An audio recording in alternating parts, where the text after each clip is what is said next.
Kasi sa mga setup natin, sobrang bilis lang nung pag-create nung tawag dito ng setup, tapos breakout na agad siya. Pwede naman tayo dito sa higher time frame natin. Kasi yung 1 minute confluence natin is aggressive. So dito, pwede tayong tumingin. So 5 minutes, pag nagkaroon ng 5 minutes break of structure, ito yung kukuhanin natin. Yun nga lang, medyo mataas talaga yung magiging stop loss natin since nasa higher time frame tayo. So 3 minutes break structure, 442, 445. Dito lang. Tayo. Pwede. Ang gagawin mo dyan? Pwede. So kung tinake natin pala yung trade kanina, ano na tayo?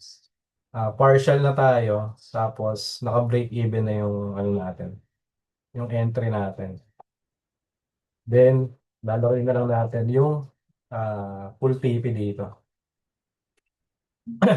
Pero kung magkakaroon ng break of structure dito sa dito sa, I mean, may inverse ko, plus higher time frame break of structure, e-enteran ko na to. Then, dito lang yung ano natin. Dito lang yung SL natin sa 445. Pero dapat talaga dito sa high. 442, 448.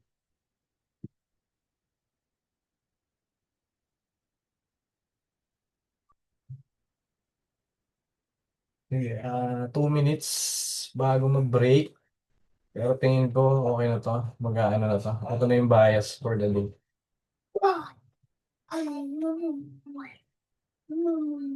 Pag naka-entry tayo dito, PP1 natin.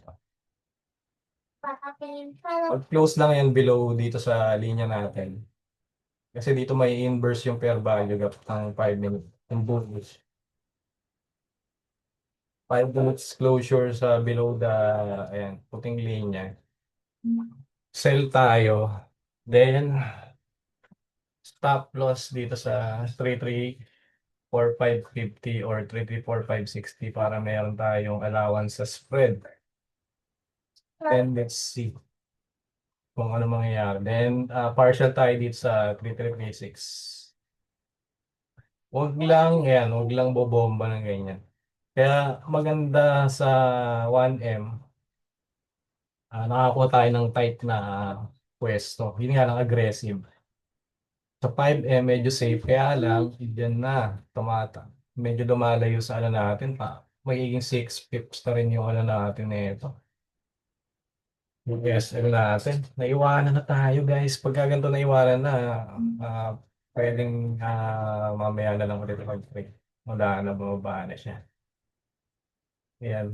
Pagka, kumbaga, pag wala kang proper trading plan, hahabulin mo to eh. Pag hinahabol mo to, since takot ka at naghabol ka lang ng trade, ang mangyayari sa inyan is hindi ka magkakaroon ng proper stop loss validation kung saan mo ilalagay.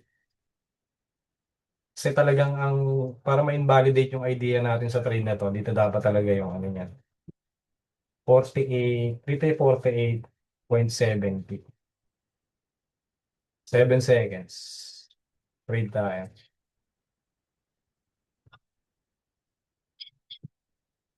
Ito. So, we're entering sell sa FN tsaka sa funded next computation. Then, ang stop loss natin, pinag-iisipan ko kung dito sa taas or dito.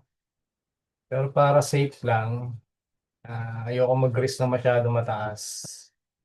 Dito lang tayo sa 5 minute fair value. Pero possible pala, i-risk, balikan niya pa to. Dito tayo. 3347.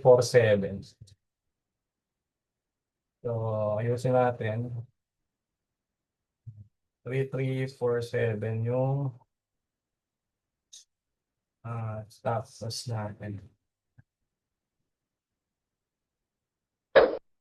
Yan. Tingnan natin kung ilan yung kailangan natin. 800 USD. Pwede tayo masalo ng 800 USD. Pero wala. No risk, no Ferrari. Pero may ano naman tayo, nag-analyze naman tayo ng maayos. 3347 ba? Nakalimutan ko. 47 yan. 3347. Yan. So dito, sa account na to, 300 yung pwede nating invest. Pero yan, kung makikita nyo, yan, bumaba na. So, para ma-manage natin yung trade natin. So, dito, mag-take profit na tayo dito sa 3336. Tapos, i-move natin sa break-even yung trade natin para risk-free trading na. So, iset na natin dito since 0.50 yung ano natin, market execution, Ano sa 0.40 or 0.3, 0.30. Magko-close tayo ng 0.30. Tapos dito is magko-close tayo ng 1 lot siguro. Ayan. So, check natin. So, malapit na ma-hit. So, yun, hit na.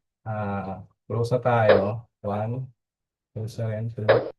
Then, move na tayo ng stop loss sa break-even.